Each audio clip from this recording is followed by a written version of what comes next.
Hi everyone. ಏನಪ್ಪ specs ಹಾಕೊಂಡು hero ಥರ ಕೂತಾರಂತ ಯೋಚನೆ ಮಾಡ್ತಿದ್ದೀರಾ? ಇದು ರೀಸನ್ನೇ ಬೇರೆ ಇದೆ, ಮುಂದೆ ಹೇಳ್ತೀನಿ. Okay, all right. ಸೊ ನಿಮ್ಗೊಂದು ವಿಷಯ ಹೇಳ್ತೀನಿ ಕೇಳಿ. ನಾನು ರೀಸೆಂಟಾಗಿ ಒಂದು ಬೈಕ್ ಪರ್ಚೇಸ್ ಮಾಡಿದೆ, ಎಕ್ಸ್ಪಲ್ಸ್ 210. ಸೊ ಎಕ್ಸ್ಪಲ್ಸ್ 210 ಪೂಜೆ ಇತ್ತು, ಅದಕ್ಕೋಸ್ಕರ ಇಷ್ಟು ದಿನ ಯಾವ ವಿಡಿಯೋನ ಅಪ್ಲೋಡ್ ಮಾಡಿರಲಿಲ್ಲ.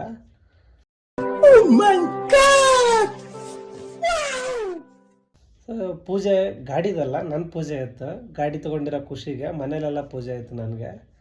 ಸೊ ಒಬ್ಬೊಬ್ಬರಾಗಿ ಯಾವ ಥರ ಪೂಜೆ ಮಾಡಿದ್ರು ಅಂತ ಹೇಳ್ತೀನಿ. ಸೊ ಫಸ್ಟ್ ಗಾಡಿ ತೊಗೊಳ್ಳೋಣ, ನಮ್ಮ ಅಕ್ಕಗೆ ಇನ್ಫಾರ್ಮ್ ಮಾಡಿದೆ. ಸೊ ನಮ್ಮ ಅಕ್ಕರು 2 ಜೋಡಿ ಚಪ್ಪಲ್ ಹರಿದು ಅಷ್ಟೇ. ಸೊ ಅದನ್ನು ಯಾವ ಥರ ಹರಿದು ಎಲ್ಲೆಲ್ಲಿ ಬಿದ್ದು ಅದನ್ನೆಲ್ಲ ಕೇಳಕ್ಕೆ ಹೋಗಬೇಡಿ.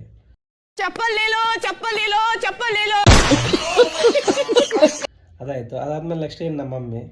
ಸೊ ಟವೆಲ್ ಒಣಗಾಕಿದ್ದೀನಿ, ಇನ್ನೂವರೆಗಾದರೂ ಒಣಗಿಲ್ಲ ಆ ಲೆವೆಲ್ಗೆ. ಸೊ ಐ ಥಿಂಕ್ ನಿಮಗೆಲ್ಲ ಅರ್ಥ ಆಗಿದೆ ಅನ್ಕೋತೀನಿ, ಅದನ್ನೆಲ್ಲ ಎಕ್ಸ್ಪ್ಲೇನ್ ಮಾಡೋಕ್ಕಾಗಲ್ಲ. ಸೊ ಇನ್ನೇ ನಮ್ಮ ಅಪ್ಪಾಜಿ ಅವ್ರು ಮಾತಾಡಲ್ಲ, ತೊಗೊಂಡ್ರೆ ಗಾಡಿನಿರಲ್ಲ, ನಾನಿರಲ್ಲ.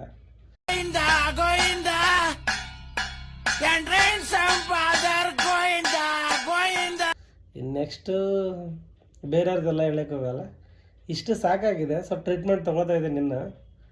ಸೊ ಸ್ಪೆಕ್ಟ್ ಹಾಕಿರೋದು ಅದಕ್ಕೋಸ್ಕರ. ನಮ್ಮ ಅಕ್ಕ ಹೊಡೆದಿರೋ ಚಪ್ಪಲ್ಗೆ ಸ್ಕಿಡ್ಡಾಗಿ ಒಂದು ಕಣ್ಣಿಗೆ ಬಿದ್ದಿದೆ, ಆ ಕಣ್ಣು ಕ್ಲಿಯರಾಗಿ ಕಾಣಿಸ್ತಾ ಇಲ್ಲ. ಡಾಕ್ಟರ್ ಕೊಟ್ಟರೆ ಸ್ಪೆಕ್ಟ್ ಇದೆ. ಸೊ ಫಾಲೋ ಅಪ್ ಮಾಡ್ತಾ ಇದ್ದೀನಿ. ಮತ್ತೆ ಸಿಗೋಣ ಮತ್ತೆ ನೆಕ್ಸ್ಟ್ ವಿಡಿಯೋದಲ್ಲಿ. ಇದೊಂದು ಬದುಕಿ, ಇದೊಂದು ಜನ್ಮವೇ, ಎಂತಹ ದುರ್ವಿಧಿ, ಇದೆಂತಹ ದುರ್ವಿಧಿ.